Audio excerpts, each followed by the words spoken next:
Hey guys, how's it going? Welcome to JMill6182 YouTube page. Jay Miller, if you want to call me that. Knockers on the bottom. Let's get right into it. Watched some training camp practice today. Pads came on. Got a little bit more of what you'll really see come most of the preseason. So some of my notes that stood out to me. Nashawn Wright was getting first team reps. Now, we know that Trayvon Diggs is going to be the starter for the Cowboys, but it was interesting to see that as of right now, it looks like Nashawn Wright, first day in pads, was the first one up with the first team reps. So I don't know if that means, if Trayvon needs a breather or, if Bland needs a breather, that your first guy off the bench is going to be Nashawn Wright. Interesting to see today. He did make a pretty nice play. There was a pass rep where Dak dropped back and made a throw to the left side, offense's left side, defense's right side, and Nashawn kind of undercut it, and he didn't come down with the pick, but he almost did. It was a pretty good defensive play there by Nashawn Wright. Also, Mozzie, he looks like he's doing okay at defensive tackle. I know his weight has been questioned quite often, and there's also been some questions as to whether or not he can make a year two jump in Mike Zimmer's system. So I'm taking on a lot of double teams, pretty much every single play. Looked like he did okay. He wasn't blowing people up, but he also wasn't getting blown off the ball. So just kind of holding his ground, which if we can get that from him, that'll be a little bit better than what we saw from him last year. I didn't see him getting turned quite as many times. A lot of times last year, Mozzie playing off balance or playing a little light in the butt, he'd get turned on some of those run plays. It was nice to see him stay square to the line of scrimmage today. Also, Chuma Doga got the first team reps. I know Tyler Guyton in the walkthrough was getting a lot of the first team reps a couple of days ago, but when they put the pads on and ran the first team out there, Chuma Doga got the rep. Now, Chuma Doga also did have a false start, and Tyler Guyton was able to go right in there after. But Chuma Doga seems to be the first team. No surprise, Marshawn Nealon made a nice standout play. He actually beat Chuma Doga off the edge. The play didn't go that way, so it wasn't, the pass was away from that side, and it didn't really affect the play that much. But Nealon did beat him. He gave him a nice little power move and shed him pretty easily. If that was a run to that side, or if the quarterback was rolling out to that side, or maybe if it was a 5 or 7 step drop where the quarterback had to hold the ball a little longer, Nealon probably would have been on him. Can't say for sure if it would have been a sack. These quarterbacks are very elusive and could have very well have gotten out of it, but he would have had a chance had it been a 5 or 7 step drop play. But it was like a 3-step drop ball out play, so it didn't really matter that much. Brock Hoffman continues to be the first team center. I didn't see any major mistakes from him. I also didn't see that he had a problem playing with power. So when Mozzie Smith was lined up over him, like I said, Mozzie Smith was holding his own, but he wasn't, pushing Brock Hoffman into Dak Prescott's lap. Also, Brock Hoffman wasn't blowing Mozzie Smith 2 or 3 yards off the ball either. It was kind of a stalemate. So that looked pretty interesting to keep an eye on. Cooper Beebe was the second team center. And I know a couple episodes ago I was telling you that they were throwing 4 different centers out there. Today I only saw 3. Number 65, which I still got to get 65's name, and then Cooper Beebe and Brock Hoffman. Number 65 didn't get that many reps. I only saw a couple. Beebe got more reps than 65. Brock Hoffman took the lion's share of the first team snaps.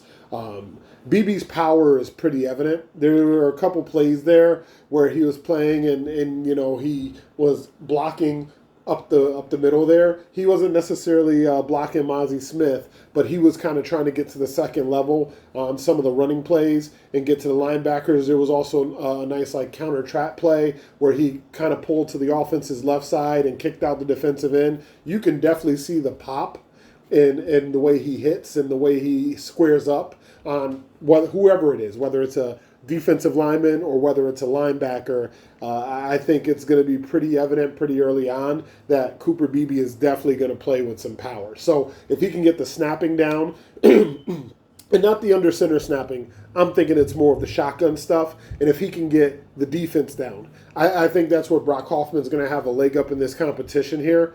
There's a lot of exotic defenses in the NFL. And think about some of the defenses we're playing right out of the gate. You know, the Baltimore Ravens, the New Orleans Saints, the Cleveland Browns. These defenses are pretty stout in the middle. And while I don't think BB's going to have problems playing with power, it is going to be up to him to identify the mic, and it is going to be up to him to set the protections. And I think that's kind of where he's going to need some time to grow. I think if it's just a pure talent standpoint, he's a more talented offensive lineman than Brock Hoffman. But some of the mental game, and Brock Hoffman's been on the Cowboys roster for a couple of years now, so he's deep into the playbook. He was the backup center all season last year. He played in a couple of games. He understands how to identify the mic, how to set the protections, because the last thing you want is that center, identifying the wrong mic or setting the protection incorrect could get your quarterback hurt. And, we don't have a lot of room for error this season, so we got to watch out for some of those things.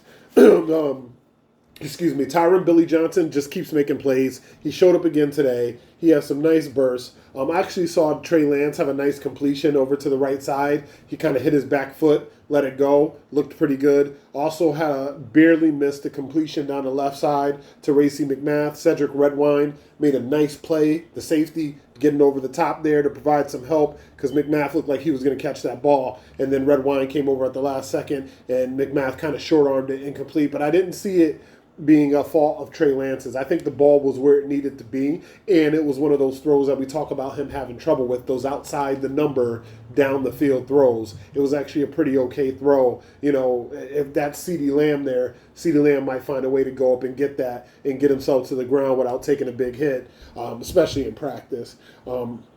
Also, I saw Junior Fehoko lining up a lot at 3 technique. So a couple episodes ago, I thought, hey, Junior Fehoko is going to see more reps on the outside. This is the first day in pads. So, take that with a grain of salt. He might get some outside reps at some point. I did even see Osa Odighizuwa line up at defensive end at one point and get a rep out there. Only one, but get a rep out there. So I think Junior at some point will get a rep out there as well. But he was lining up exclusively inside today when it came to pads. The outside guys were Johnson. The outside guys were Nealon.